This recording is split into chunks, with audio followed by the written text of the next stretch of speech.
খবর শুনছেন বর্তমান নিউজ টিভি ইউটিউব চ্যানেল থেকে। আজকের বিশেষ খবর হলো, জমি দখল নিয়ে মুখ্যমন্ত্রীর কড়া বার্তা। শিলিগুড়ির আরো এক তৃণমূল নেতা গ্রেপ্তার দিল্লি থেকে। রাজনীতিকে টাটা বলে দেব, বড় পদক্ষেপের আগে অন্তিম অপেক্ষায় দিলীপ ঘোষের রায় ঘোষণা কবে? গণপিটুনির বিরোধী বিল আটকে আছে রাজভবনে। বিদ্যজনদের সঙ্গে চা চক্রে ক্ষোভ প্রকাশ মুখ্যমন্ত্রী। চোপড়ার মতো সালিশি সভার ঘটনার পূর্ব বর্ধমানেও মারধরের পর মমতাকে চিঠি লিখলেন পৌর দম্পতি। মনে হচ্ছে জয় সাহা বিশ্বকাপ জিতিয়েছেন, খোঁচা দিলেন তৃণমূল সাংসদ কৃতি আজাদ। কিছু কাজ অসম্পূর্ণ, দীঘায় রথের চাকা গড়াবে পরের বছর থেকে, ঘোষণা করে দিলেন মুখ্যমন্ত্রী মমতা বন্দ্যোপাধ্যায়। খাস কলকাতায় বাড়িতে ঢুকে লুটপাটের চেষ্টা, চলল গুলি, প্রশ্নের মুখে নিরাপত্তা। শপথ নিয়ে রাজভবন বিবাদ তুঙ্গে, স্পিকারের বিরুদ্ধে নিয়মভঙ্গের অভিযোগ দিচ্ছেন রাজ্যপাল। আগামী কয়েক ঘন্টার ঝড়, অতি ভারী বৃষ্টির তুলকালাম এই জেলাগুলিতে। প্রতিদিন নিয়মিত খবর শোনার জন্য বর্তমান নিউজ টিভি ইউটিউব চ্যানেলটিকে সাবস্ক্রাইব করুন। আসছি বিস্তারিত খবরে। জমি দখল নিয়ে মুখ্যমন্ত্রী মমতা বন্দ্যোপাধ্যায়ের কড়া বার্তার জের গ্রেপ্তার হলেন শিলিগুড়ির আরো এক তৃণমূল নেতা। গৌতম গোস্বামী নামে ওই নেতাকে দিল্লি থেকে গ্রেপ্তার করেছে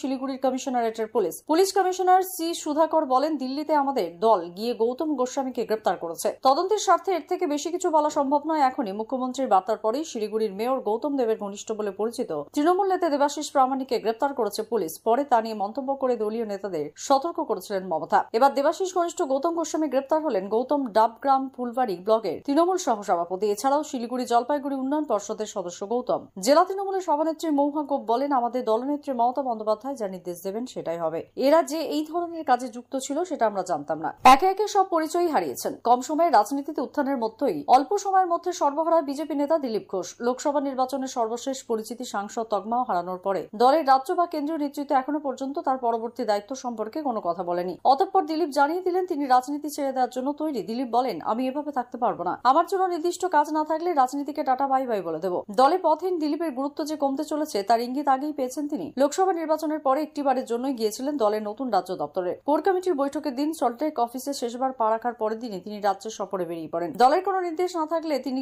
স্বাধীনভাবে বিভিন্ন জেলায় যান। বিজেপির পুরনো নেতা কর্মীদের সঙ্গে দেখা করেন। কলকাতায় ফিরে আসার পরেও তার সঙ্গে রাজ্য দলের পক্ষে কেউ যোগাযোগ করেননি বলেই জানিয়েছেন দিলীপের অনুগামীরা। আর দিলীপ বলেছেন, আমি অন্য কারোর মতো প্রাক্তন পরিচয় নিয়ে কাজ করতে পারবো না। যতক্ষণ দলে রয়েছে ততক্ষণ কাজ করে গেলেও একটা সময়ের পরে তো সিদ্ধান্ত নিতেই হবে। রাজনীতি ছাড়াও সমাজের অনেক কাজ রয়েছে, কিন্তু সেই সিদ্ধান্ত তিনি কবে ঘোষণা করবেন? দিলীপ বলেন, আরো কিছুদিন অপেক্ষা করব। দলের পক্ষে কিছু জানানো হয় কিনা তার অপেক্ষায় রয়েছে, তবে কাজ করে যাচ্ছি। আজও আমার নির্বাচনী প্রচারে অংশ নেওয়ার কথা রয়েছে, তবে অপেক্ষার তো একটা সীমা থাকে। আপনাদের কাছে একটি ছোট্ট রিকোয়েস্ট, আমরা এই ভিডিওতে 1000 সাবস্ক্রাইব এবং 2000 লাইক টার্গেট করেছি, তাই একটি লাইক করে আমাদেরকে সাপোর্ট করুন। আসছি পরের খবরে। এবার তোলপাড় করা বৃষ্টি শুরু রাজ্যে। আবহাওয়া দপ্তর সূত্রে খবর, আগামী 6 জুলাই অর্থাৎ আজ পর্যন্ত দক্ষিণবঙ্গের অধিকাংশ জেলায় বৃষ্টির সম্ভাবনা রয়েছে। কোনো জেলায় কাঁপাবে ভারী থেকে অতি ভারী বর্ষণ। ইতিমধ্যে সতর্কতা জারি করেছে আবহাওয়া দপ্তর। আজ দক্ষিণবঙ্গের কলকাতা, হাওড়া, হুগলি, উত্তর 24 পরগনা, দক্ষিণ 24 পরগনা, পূর্ব মেদিনীপুর, পশ্চিম মেদিনীপুর, ঝাড়গ্রাম, পুরুলিয়া, বাঁকুড়া, পূর্ব পশ্চিম বর্ধমান, বীরভূম, মুর্শিদাবাদ এবং নদিয়ার বৃষ্টির সম্ভাবনা। তবে আলিপুর হাওয়া অফিস জানিয়েছে, আজ পর্যন্ত দক্ষিণবঙ্গের জেলাগুলিতে বৃষ্টি হতেও ভারী বৃষ্টির পূর্বাভাস নেই। আগামী 6 দিনের জন্য দক্ষিণবঙ্গের সব জেলাতে অধিকাংশ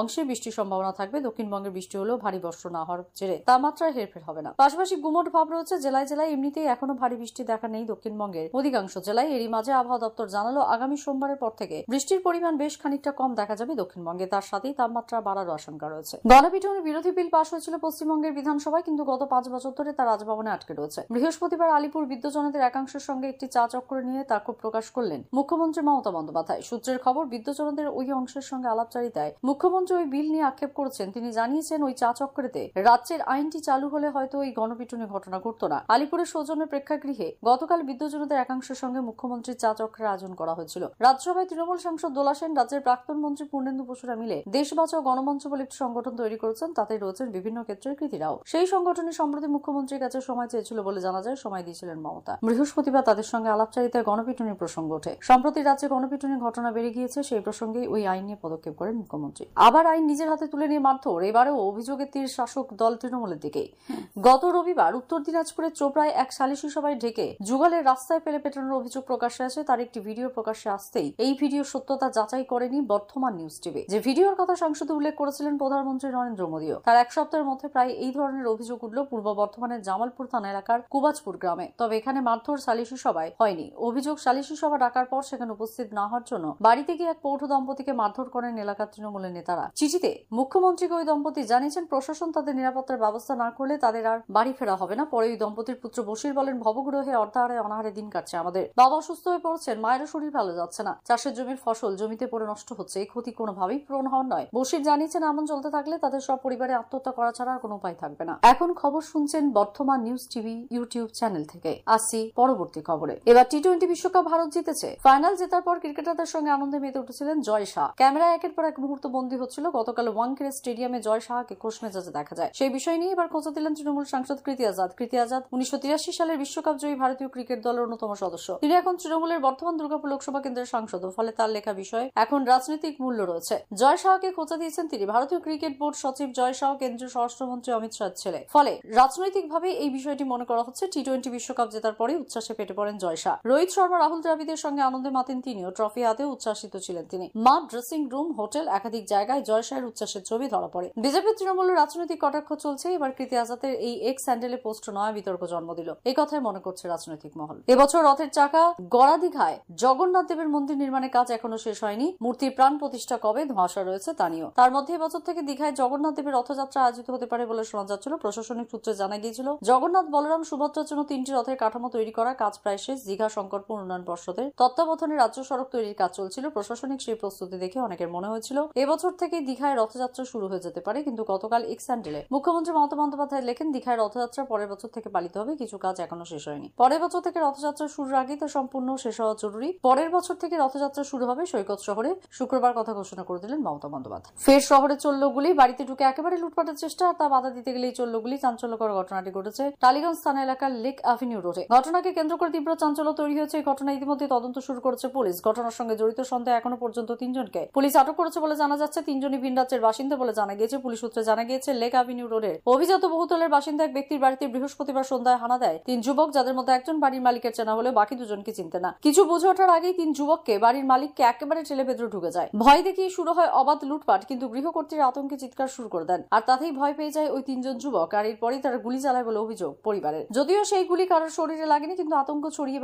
পড়ে। দ্রুত বাড়ি ছেড়ে ওই 3 জন যুবক চম্পট দেয়। ঘটনার পরেই পুরো বিষয়টি পুলিশকে জানান ওই ব্যক্তি। মুহূর্তে ঘটনা তদন্ত শুরু করে পুলিশ। তদন্তে নেমে একাধিক গোপন তথ্য হাতে পান আধিকারিকরা। শুধু তাই নয়, আবাসনের অভ্যন্তরীণ নিরাপত্তা ব্যবস্থা খতিয়ে দেখেন আধিকারিকরা, খতিয়ে দেখেন সিসিটিভি। রুল জারি করে বিধায়কদের শপথ বাক্য পাঠ করেছেন স্পিকার। সায়ন্তিকা রেয়াতের শপথ গ্রহণের পরে জটিলতা চরমে উঠল। রাজ্য রাজভবনের সংঘাত তুঙ্গে। এবার স্পিকারের বিরুদ্ধে রাষ্ট্রপতির কাছে নালিশ জানাতে চলেছেন রাজ্যপাল সিবি আনন্দ বোস। প্রায় 1 মাস পরে আজ বিধানসভায় শপথ নিলেন বরানগরের বিধায়ক সায়ন্তিকা বন্দ্যোপাধ্যায় এবং রেয়াত হোসেন। স্পিকার বিধানসভায় রুল জারি করে শপথ বাক্য পাঠ করান। তার আগেই বিধানসভায় স্পিকার বিমান বন্দ্যোপাধ্যায় বলেছিলেন যে রাজ্যপালকে জানিয়েও তিনি শপথ গ্রহণ করা হয়নি, তাই আজ স্পিকারের তাদের শপথ গ্রহণ করান। 1 মাস ধরে রাজ্যের 2 বিধায়কের শপথ গ্রহণ নিয়ে টানাপোড়েন চলছিল। সাংবিধানিক নিয়ম অনুযায়ী বিধানসভায় শপথ বাক্য পাঠ করেন বিধায়করা। তাদের শপথ বাক্য পাঠ করেন রাজ্যপাল। কিন্তু 4 জুন বরানগর এবং ভগবানগোলার 2 বিধায়ক শপথ বাক্য পাঠ করানো নিয়ে চরম জটিলতা তৈরি হয়েছিল। প্রায় 1 মাস ধরে রাজ্যপালের অপেক্ষায় বসেছিলেন 2 বিধায়ক। রাজ্যপালকে চিঠিও দিয়েছিলেন সায়ন্তিকা এবং রেয়াত, কিন্তু সেই চিঠিতে কোনো কাজ হয়নি। রাজভবনে গিয়ে শপথ বাক্য পাঠ করতে বলা হয়েছিল, কিন্তু কে শপথ বাক্য পাঠ করাবেন তা নির্দিষ্ট করে বলা হয়নি। তারপরেই মুখ্যমন্ত্রী মমতা বন্দ্যোপাধ্যায় কটাক্ষ করে বলেছিলেন রাজভবনে যেতে ভয় পাচ্ছে মেয়েরা। খবর আজকের মতো এই পর্যন্তই। ধন্যবাদ।